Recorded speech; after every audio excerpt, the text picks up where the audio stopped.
एक झापड़ लगाई। ए सूरज, ऐसे रोज रोज कॉलेज के सोजा जाके खड़ा रहबा ना तो कोनो दिने एंटी रोमियो स्क्वाड वाले पीट दी। का बताए यार, बबली से हमके सच्चा वाला प्यार हो गई, अब ओकरे बिना जीना पाई। एटावा तेही समझाओ। हाँ तो प्यार भइल बा तो ठीक बा ने। पुरान जमाना के स्टाइल छोड़ा, अब नया तरीका अपनावा। दिल से दिल मिले न मिले, पर होठवा से होठवा को सटाना है। राज कपूर वाला ना, हमने तोनी के जमाना है। हाँ बेटा, बढ़िया प्लान बनौले तू जूता खियावे के। ते अपनी घटिया प्लान अपने संगे रख। हैं? आज हम जाते उनका से अपन दिल के बात बतावे। मैं अपन बुलेट के चाबी देता।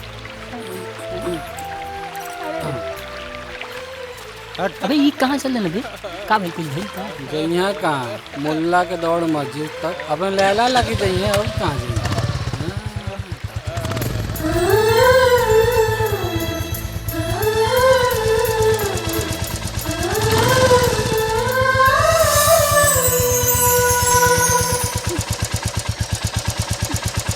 पागल बड़ा का हो ना दीवाना है। देखा, हम तोहरा सामने हाथ जोड़ रहल बानी। हमार ऐसे पीछा कैल छोड़ दा, ना तो तोहरा वजह से हम बदनाम हो जाई। जब इश्क हमनी के कल जाई तो बदनामो तो हमनी के होखल जाई ना। अगर आज के बाद हमार पीछा कैला ना तो हम अपन रास्ता ही बदल देब। ऐसा मत कर बबली, तोरा से सच्चा प्यार करेला। अगर तू ना मिलबू ना तो जी ना पाई। हे भगवान, ई अच्छा जी ना सकेला तो मर तो सकेला ना। हाँ, मर तो सकेला।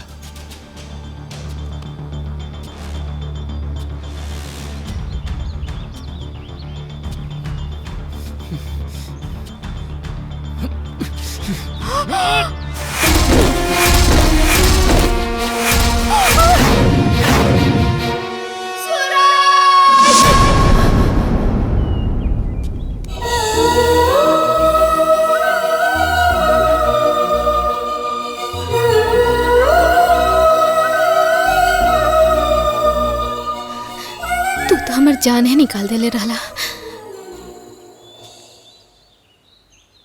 कोशिश तो ईमानदारी से कैले रहनी है, किस्मत ये धोखा दे गई तो का करी। लेकिन तू हमार भरोसा कर, अगर तू हमार मौत देखल चाहता रो तो हम मौत के भी गले लगा ले।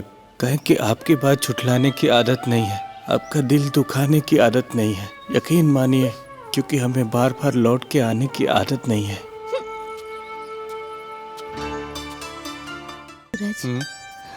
हम तुम्हारे बिना ना जी पाई।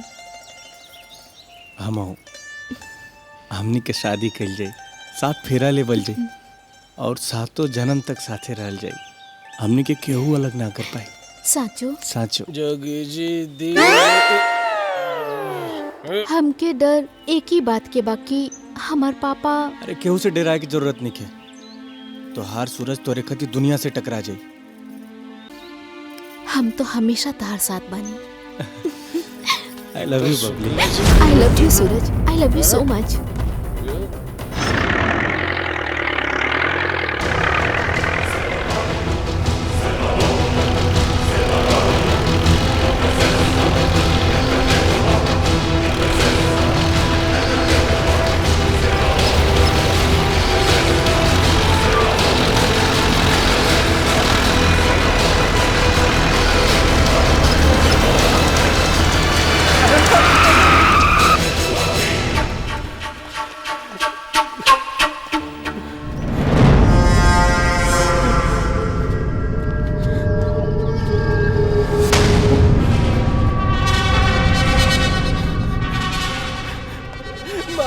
शुक्ला जी, माफ कर दी, माफ कर दी सरकार। और कोनो फाइल ना रुकवाई, माफ कर दी। अरे ना ना इंजीनियर साहब, हमसे माफी मत मांगो, काहे कि हम पढ़ल लिखल लोग के बहुत इज्जत करेंगे। और तू तो इंजीनियर बाड़ा।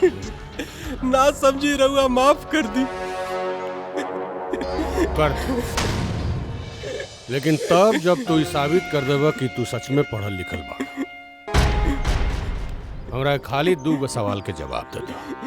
का सवाल बा पूछी, हम तैयार बानी। वेरी गुड, का बात बा। तो ये बताओ कि 2 अक्टूबर के देश में कौन ऐतिहासिक काम भइल रहे? गांधी जी के जन्मदिन रहेला। वेरी गुड, का बात बा। और अब तहार छठियार हुई आज। माफ कर दे सरकार।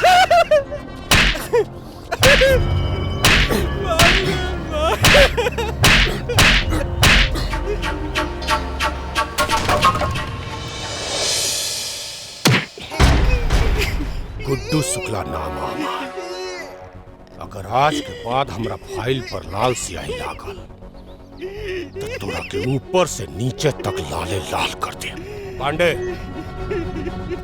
इंजीनियर साहब के अच्छे से मरहम पट्टी कराओ ताकि दुनिया के मालूम पड़ सके कि गुड्डू शुक्ला के पास दर्द भी बा और दवा भी।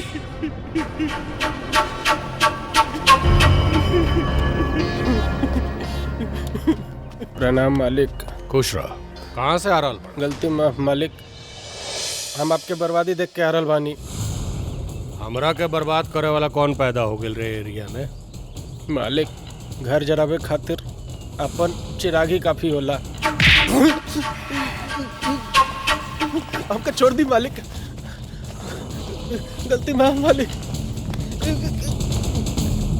मालिक पहेली मत बुझाओ, साफ साफ बताओ, न तो तोरा जिंदगी के दीपक अब ये बुझा दे। मालिक, वो बबली बिटिया के ऊपर थोड़ा नजर रखिए। पढ़ाई के नाम पर खानदान की इज्जत उतारे पे तुलल बानी। अगर तोर बात तनको भी गलत निकला तो ये लगन में तोरा बदन के खाल निकलवा के अपना गोड़ के चप्पल बनवाए। एकरा के लेके जो यहाँ से अपना आदमी संग लेके आओ। जी।